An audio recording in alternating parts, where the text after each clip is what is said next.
La COP30 est présentée comme la conférence de la mise en œuvre. Elle met à l'agenda le bilan des engagements pris précédemment et demande de passer aux actes.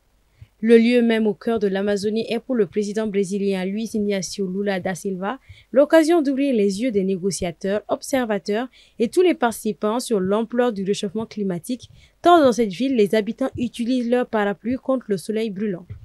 La forêt amazonienne, la plus grande au monde qui joue un rôle essentiel contre le réchauffement climatique par l'absorption de gaz à effet de serre, subit en même temps déforestation, orpaillage, pollution, trafic et exactions en tout genre contre les populations, notamment indigènes.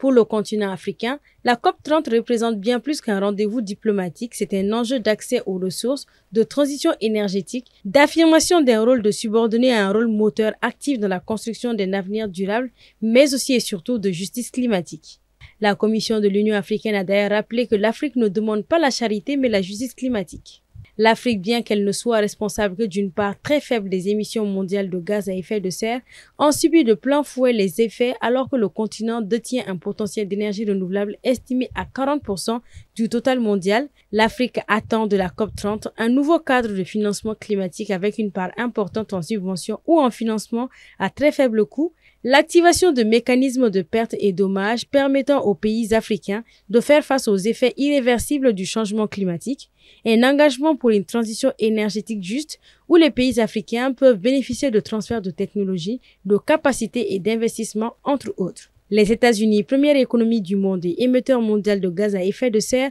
sont absents pour la première fois de l'histoire de ces réunions. Quant aux 50 000 participants de la COP30, ils devront, eux, empêcher l'effondrement de la coopération mondiale sur le climat.